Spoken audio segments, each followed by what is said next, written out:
नमस्कार दोस्तों, मेरा नाम मोहित कोटनाला और आज मैं जो वीडियो लेके आया हूँ ये वीडियो है मेरे बी फार्म के प्यारे प्यारे स्टूडेंट्स के लिए। बी फार्म की ये जो वीडियो है मैं बना रहा हूँ 4th सेमेस्टर के स्टूडेंट्स के लिए, जिनके जो कोड है वो है आपका BP401T। तो अगर आपके सब्जेक्ट का कोड BP401T है तो ये आपके वीडियो काम की है। यूनिट 1 में ले रहा हूँ सेमेस्टर 4 और यूनिट 1 है आपकी स्टीरियो आइसोमर्स। तो यूनिट का नाम क्या है? Stereo isomers. यहाँ पे जो पहला टॉपिक है वो है ऑप्टिकल आइसोमर्स। तो मैं उसके बारे में आज तुम्हें कुछ बताता हूँ। एक बहुत सिंपल सी चीज़ है, उसके बारे में बताएंगे, एक्सप्लेन करेंगे, तो आपको ध्यान रखना है। तो मैं बहुत ग्राउंड जीरो लेवल से स्टार्ट करूँगा और धीरे धीरे धीरे थोड़ा ऊपर तक जाएंगे ताकि सारे कंसेप्ट को हम पूरा कर पाएँ। बहुत सिंपल सी चीज़ है, आपको ध्यान क्या रखना है। सबसे पहले आइसोमर्स क्या होते हैं, तो मैं पहले आपको थोड़ा सा 2 या 3 मिनट के अंदर पीछे का थोड़ा सा रिकॉल कराता हूँ, वो आप ध्यान से सुनिएगा। उसके बाद हम धीरे धीरे आगे बढ़ेंगे। तो we already know that isomers are the compounds having the same molecular formula but different physical and chemical properties इनकी हो सकती है। ठीक है, तो अगर ये डिफरेंट होते हैं on the basis of structures तो they are known as structural isomers, जो आपको नहीं पढ़ने हैं, आपके सिलेबस में नहीं है। वो कौन कौन से होते हैं आपके? They are known as your chain isomers, position isomers, functional isomers and one is more metamers. These are the structural isomers or we can also say that constitutional isomers. ठीक है, दूसरा जो क्लासिफिकेशन होता है आइसोमर्स का वो क्या होता है? Stereo isomers. राइट, दूसरा क्लासिफिकेशन क्या होता है? Stereo isomers. तो अब हम यहाँ से स्टार्ट करेंगे कि ये स्टीरियो आइसोमर्स होता क्या है। देखिए, स्टीरियो का जो मीनिंग होता है आप इसको समझिए 3 dimensional arrangement of A particle.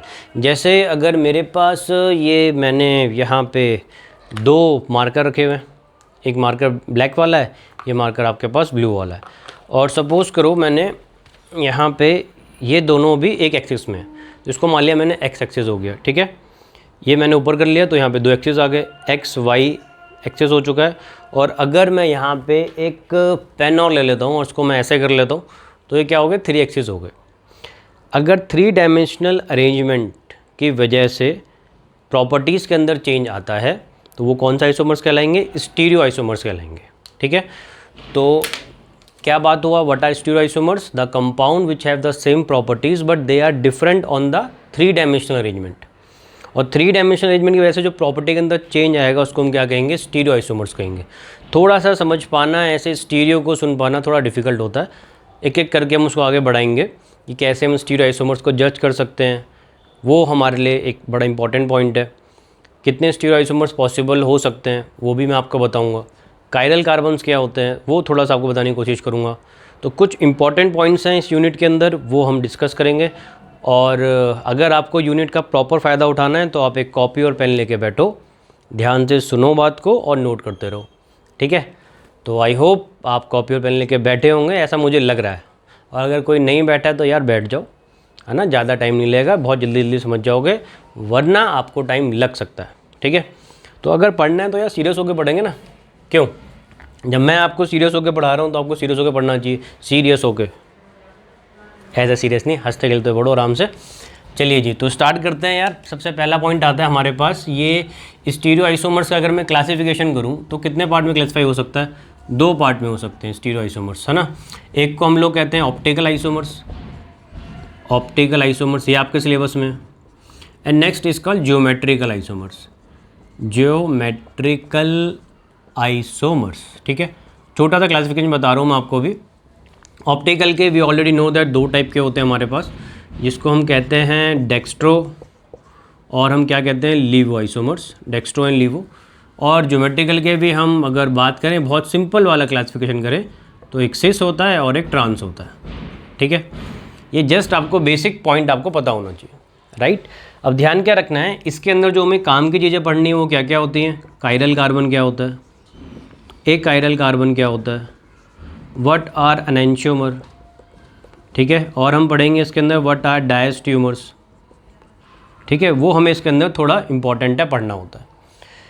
तो एक एक करके हम पॉइंट को आगे बढ़ाते हैं। सबसे पहले समझते हैं कि ये ऑप्टिकल आइसोमर्स क्या चीज़ होती है ना। फिर उसके बाद हम एक एक पॉइंट के अंदर आगे बढ़ेंगे। राइट, तो सबसे पहले हम स्टार्ट करते हैं व्हाट आर ऑप्टिकल आइसोमर्स। तो यार देखो, एक बहुत सिंपल सी कहानी है, नाम से हमें कंसेप्ट को समझना है। अगर ऑर्गेनिक के अंदर रॉक करना है तो, ठीक है। नाम क्या लिखा हुआ है हमने, optical. What do you mean bye optical? आपने देखा है जब आप कभी जाते हो चश्मे वाले की दुकान में तो ऑप्टिकल सेंटर कुछ लिखा रहता है, बाहर चश्मा बना होता है, तो वहाँ पे ऑप्टिक्स वर्ड्स आपको पकड़ना है। इसका मतलब क्या होता है, light, something which is related to light. तो ऑप्टिक का मतलब क्या होता है, रिलेटेड टू लाइट। लाइट से कुछ ना कुछ रिलेशन है अपना। और केमिस्ट्री के अंदर अगर हम लाइट से रिलेशन की बात करेंगे तो सिर्फ एक ही चीज़ आती है, ऑप्टिकल आइसोमर्स। और कम, बहुत ही कम जगह हैं जहाँ पे लाइट का इम्पैक्ट पड़ता है, ठीक है। अब देखिए होता क्या है, हमारे पास ऐसे आइसोमर्स, पहले इसकी डेफिनेशन लिख लेते हैं क्योंकि आपके सिलेबस में डेफिनेशन है, पहले ध्यान से सुनना, फिर मैं यहाँ पे लिख दूंगा। The isomers having the same molecular formula, it's not only same molecular formula, they have same solubility, same density, same refractive index, same physical properties as well, but different इनके कुछ केमिकल प्रॉपर्टीज़ हो जाती हैं। और वो जो chemical property के अंदर डिफरेंस आता है which is only due to the light, और we can say that only due to the rotation of light, ठीक है। तो बहुत सिंपल डेफिनेशन अगर मैं लिखूं, what are optical isomers, the isomers having same molecular formula, number 1 same density, ठीक है, सेम सॉल्युबिलिटी, मॉलिक्यूलर फार्मूला भी सेम है, डेंसिटी भी सेम है, और इनका फिज़िकल प्रॉपर्टीज़ भी सेम आती है। अगर मैं फिज़िकल प्रॉपर्टीज़ के अंदर एक बात करूं तो हम लोग यहाँ पे लिख सकते हैं refractive index. I hope you know what is refractive index, आपने पढ़ा होगा, speed of light in air with respect to speed of light in medium, ठीक है।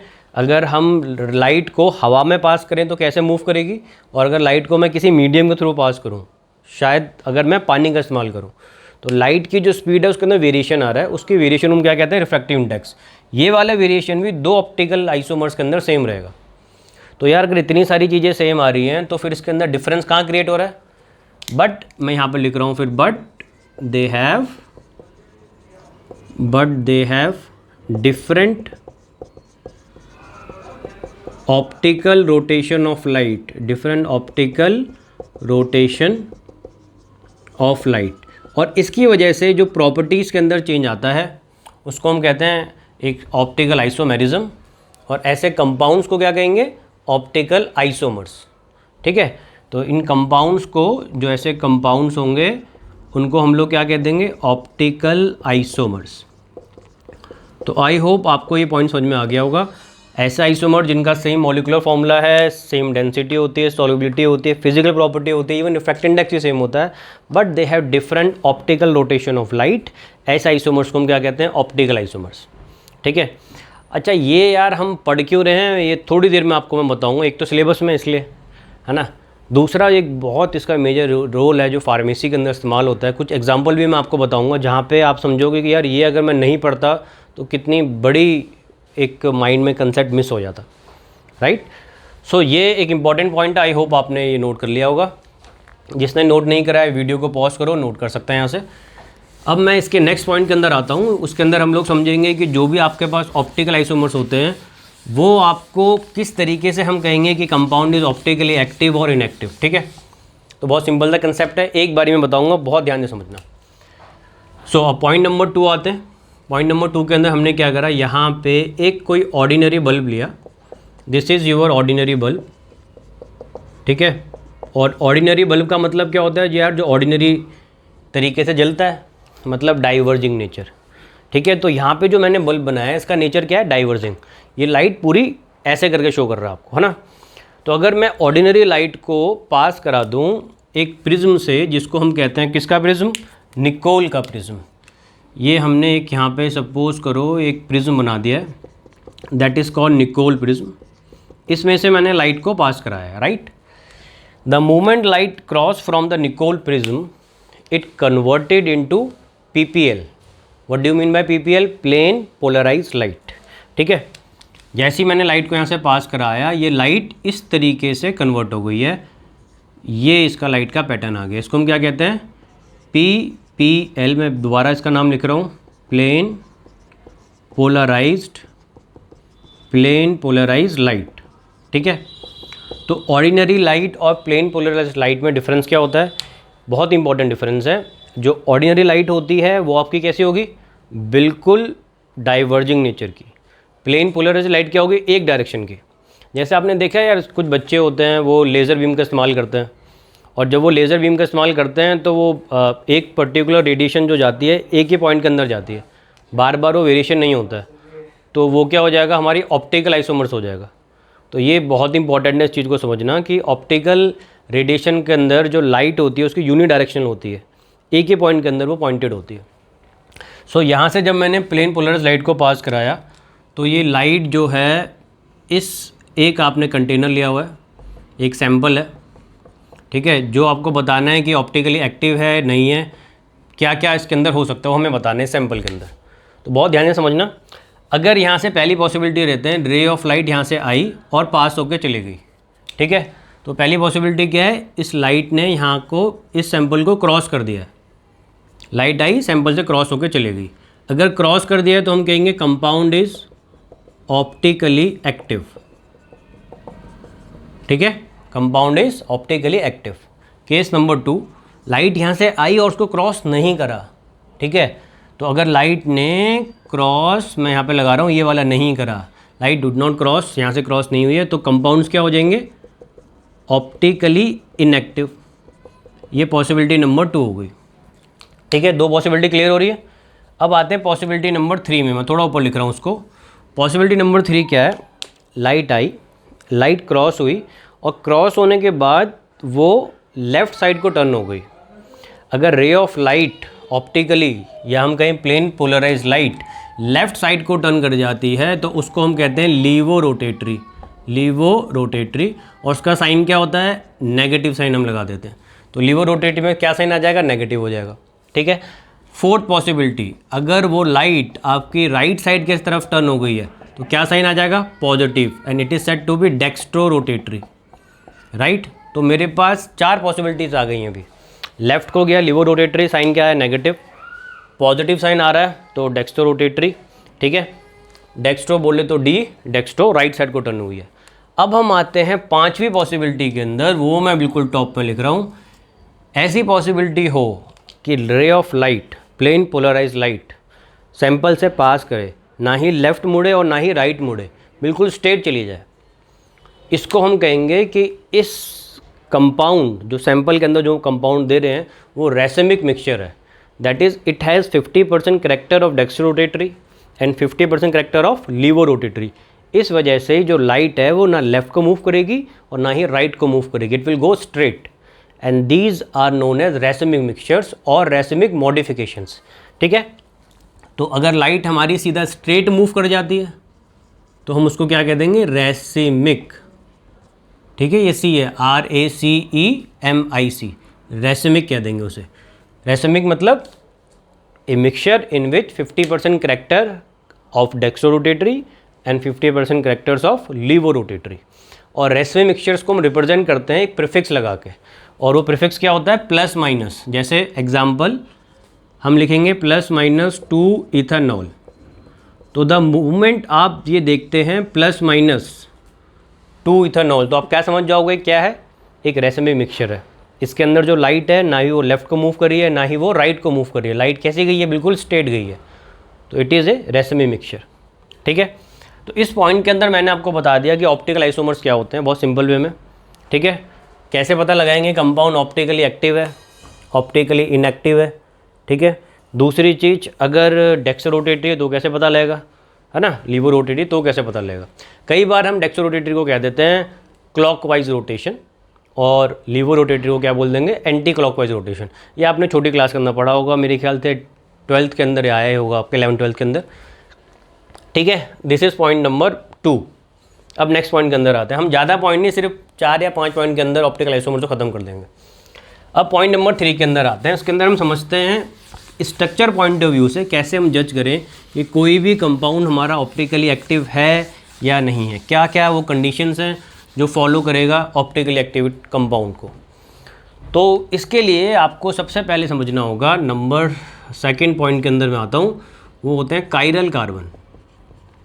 कायरल कार्बन, कायरल कार्बन की बहुत सिंपल सी पहचान है। बहुत ईजिली आप इसे जज कर सकते हैं। सबसे पहले बात number 1, a carbon in which 4 different functional group are connected. ठीक है, 4 डिफरेंट अगर फंक्शनल ग्रुप कनेक्टेड हैं एक ही कार्बन से तो वो क्या होगा, कायरल कार्बन होगा। बहुत सिंपल है। सो मैं कहूँगा a carbon in which 4 different functional groups are connected. ठीक है, तो वो कौन सा कार्बन होगा, कायरल कार्बन होगा। दूसरा, कायरल कार्बन हमेशा sp3 हाइब्रिडाइज्ड होता है। It is always sp3 hybridised. ये इसकी दूसरी पहचान हो गई। तीसरी पहचान के अंदर आपको ध्यान रखना है कि ये हमारा नॉन सुपर इम्पोजेबल है मिरर इमेज के अंदर, non super imposable on it's mirror image, on it's mirror image. इसके बाद जो 4th पॉइंट आता है वो दैट इज़ कॉल्ड सिमेट्री। क्या वो प्लेनो सिमेट्री फॉलो करता है या नहीं करता। सिमेट्री वाला टॉपिक मैं आपको थोड़ा अलग वीडियो में बताना चाहूँगा कि सिमेट्री हम कैसे डिटरमाइन करते हैं। अभी आप ये 3 पॉइंट से भी डिटरमाइन कर सकते हैं। ठीक है, तो ये आपको 3 पॉइंट पहले पता लगने चाहिए व्हाट आर कायरल कार्बन्स। इसको थोड़ा एग्जांपल से मैं आपको बताऊं। जैसे हमारे ये 2 हाथ हैं, ये दोनों हाथों को हम क्या कहते हैं, दीज आर द कायरल्स, क्योंकि ये आप देख लो सारे अलग अलग फिंगर्स हमारे पास।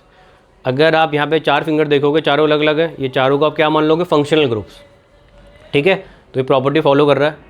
कितनी 4 फिंगर्स हैं, तो हाइब्रिडेशन क्या हो रही है, sp3। तो 3 फिंगर ये मान लो, इसको मान लो s, तो क्या हो गया s, और ये 3 हो गए p3। ठीक है, याद करने के लिए बता रहा हूँ।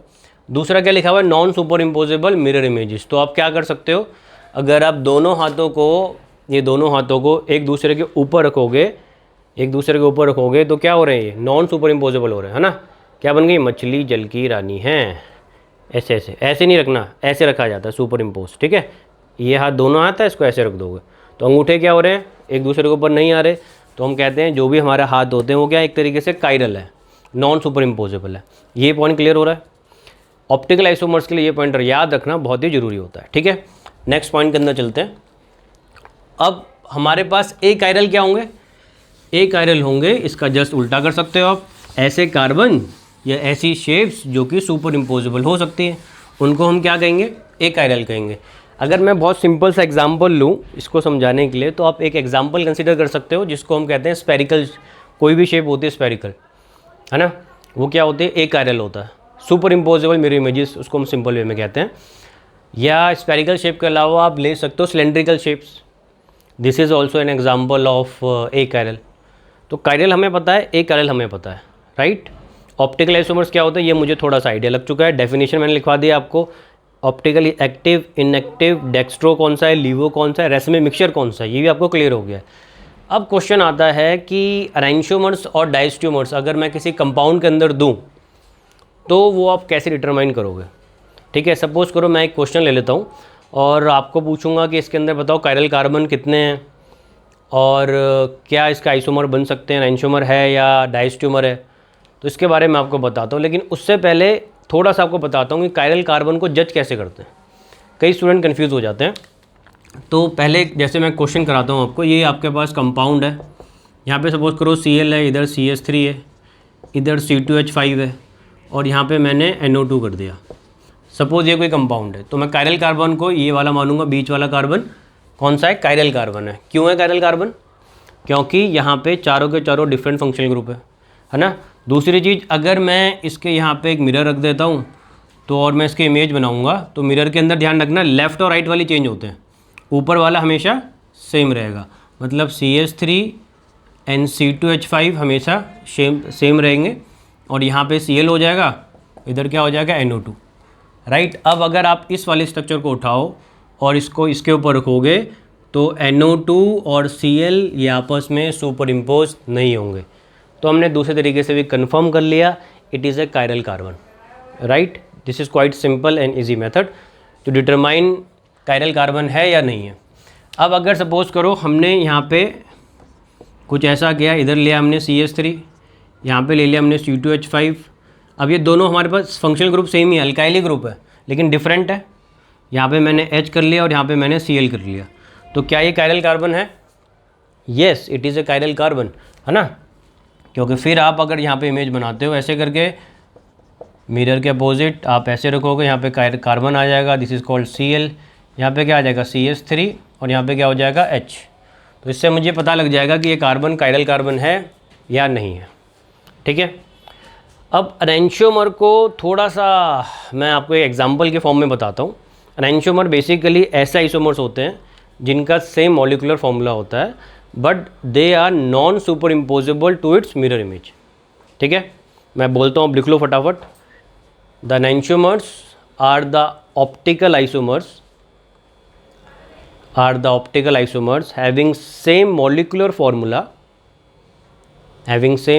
formula, but they are optically different as they are non-superimposable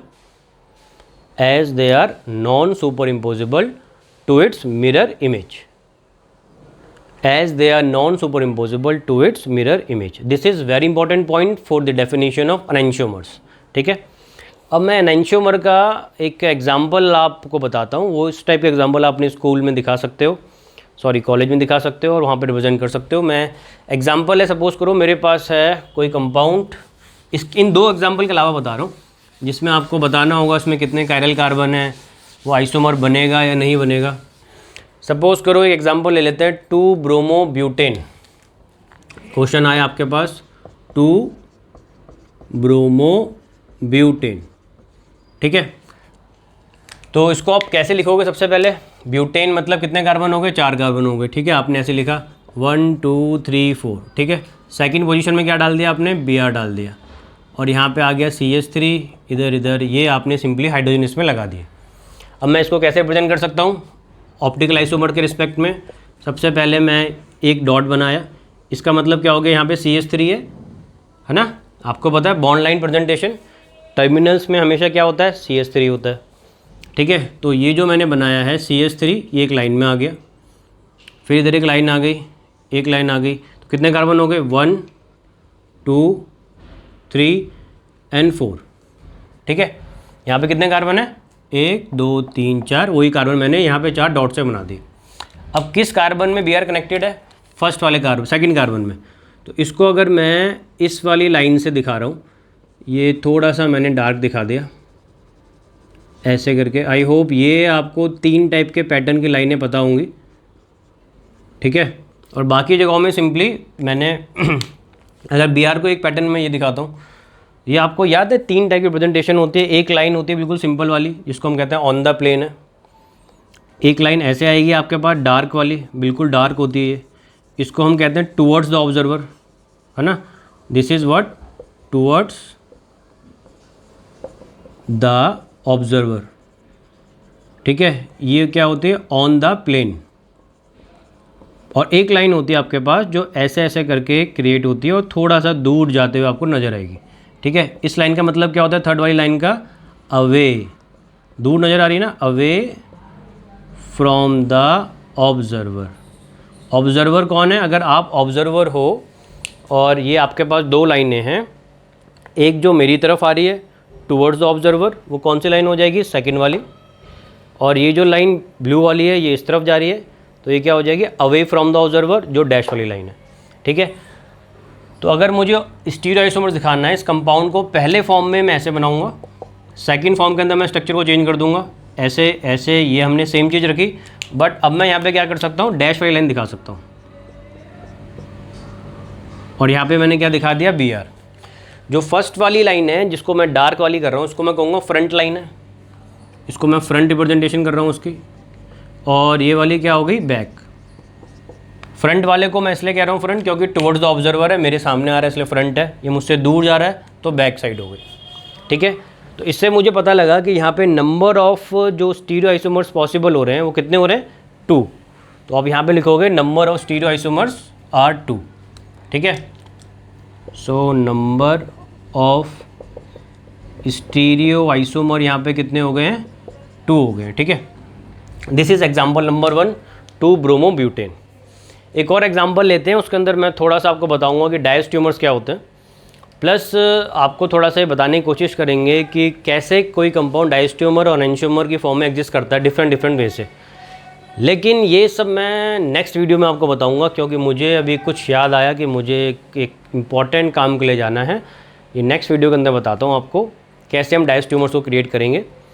but यहाँ तक आप इतना याद रखना, और अगर आपको इतना याद हो जाए कमेंट सेक्शन में ज़रूर बता देना। अगर आपके कुछ इंपॉर्टेंट कमेंट आते हैं कि हाँ सर ये मुझे समझ में आ रहा है, तो मैं ये लेक्चर्स को और कंटिन्यू करूँगा आपके लिए, और फिर नेक्स्ट वीडियो लेके आते हैं। बी फार्म 4th सेमेस्टर वाले बच्चों के लिए मेरी तरफ से एक छोटा सा video to understand stereoisomers. I hope आपको समझ में आया होगा। ऐसे ही केमिस्ट्री पढ़ते रहो और रॉक करते रहो लाइफ, ठीक है। Okay, good bye, take care, bye bye.